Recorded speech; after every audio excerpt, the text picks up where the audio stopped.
Selamat datang di SDB ART AI. Siapkan headset, cemilan, dan jangan lupa kopinya, karena cerita kali ini akan membuat jantung lo semua loncat-loncat. Jangan nonton sendirian ya.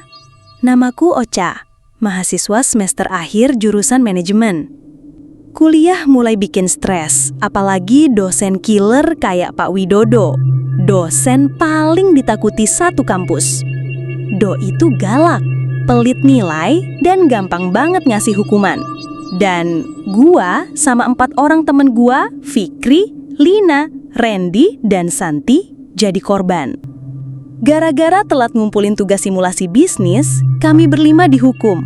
Harus datang kelas malam selama 5 hari, jam 8 sampai dengan selesai. Katanya, biar belajar tanggung jawab. Gua kira ini cuma akal-akalan dia aja biar nyiksa mahasiswa. Hari pertama kelas malam, suasananya udah beda. Kampus sepi, security pun cuma duduk di pos depan. Gedung F udah gelap semua kecuali satu ruangan di lantai 2. Ruangan tempat kami dihukum. Pak Widodo datang telat 10 menit. Bawa map tebel, kasih tugas, jelasin sedikit, terus dia duduk diem sambil natap satu-satu. Yang bikin risih, dia nulis sesuatu terus-terusan di buku catatan kecil warna hitam. Setiap mahasiswa yang ditatapnya agak lama, masuk ke catatan itu. Pas udahan, dia bilang dengan datar, "Besok datang lagi. Kalau telat, hukumannya nambah." Gua cuma mikir, ngapain sih orang tua segalak ini? Hari kedua, kami datang lagi. Masih sama, suasana sepi, cuma kami berlima nungguin si dosen galak itu di kelas. Jam 8:15, dia belum datang. Jam 8:30, masih nihil. Randy ngeletuk, "Cabut aja yuk, gua ngantuk berat." Tapi sebelum sempat jalan, tap, tap, tap. Suara langkah kaki dari koridor. Perlahan, muncul bayangan dan sosok Pak Widodo. Bajunya masih sama kayak kemarin, rapi, celana bahan, sepatu mengkilat. Tapi mukanya pucet banget, kayak belum tidur 3 hari. Jalan pun sempoyongan pelan. Dia masuk kelas, buka map, dan ngasih arahan. Tapi suaranya pelan banget. Dan dia mulai ngomong aneh. Kalimatnya nggak nyambung, kayak ngeracau, tapi serius. Dia nulis sesuatu di papan tulis. "Tugas kalian bukan untuk hidup, tapi untuk paham." Hening. Kami saling pandang, nggak ngerti maksudnya. Tiba-tiba, HP Lina bunyi. Notifikasi dari grup kelas. Dia baca pelan-pelan, terus mukanya langsung pucat pasi. Dia langsung nyodorin HP-nya ke gua. Isinya, "Innalillahi wa inna ilaihi rojiun. Pak Widodo meninggal dunia jam 7.10 malam ini. Dirampok saat perjalanan ke rumah, luka tusukan di perutnya. Pelakunya kabur. Jenazah sedang dibawa ke RSUH." Gua beku. Tangan gua langsung dingin. Di depan gua, dosen itu masih ngomong.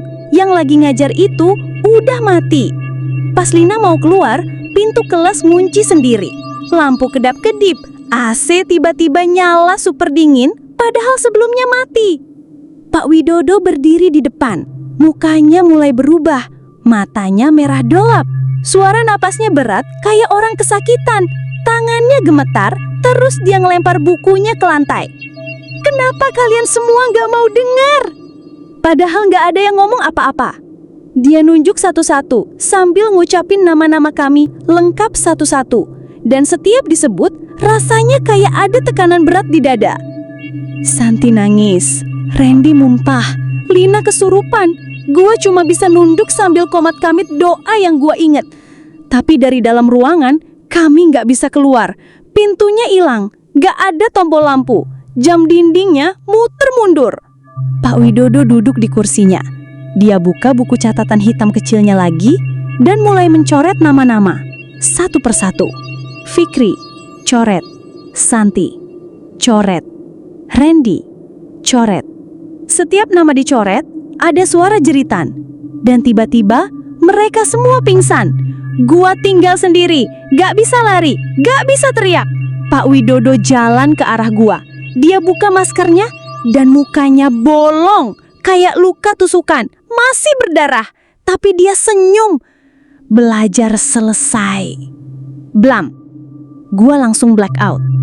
Besok pagi, gua kebangun di UGD. Kata polisi, kami berlima ditemukan pingsan di kelas. Gak ada yang sadar sampai subuh. Gak ada tanda luka, tapi kondisi fisik drop semua. Yang lebih aneh, catatan dosen yang ditemukan di meja Pak Widodo kosong. Cuma satu tulisan, jangan tinggalkan kelas sampai pelajaran selesai. Dan kelas malam itu, sejak kejadian, ditutup permanen. Ruangan dikunci, lampunya selalu padam, walau udah diganti berkali-kali. Dan security bilang, tiap Kamis malam suka ada suara langkah kaki dari lantai 2. Kadang, manusia nggak sempat pamit saat ajal datang, dan tugas yang belum selesai bisa bikin seseorang tetap datang, walau udah mati. Lo yakin dosen lo masih manusia? Belabiau, SDB ARTAI pamit. Jangan lupa, cek lagi siapa yang duduk di depan kelas lo malam ini.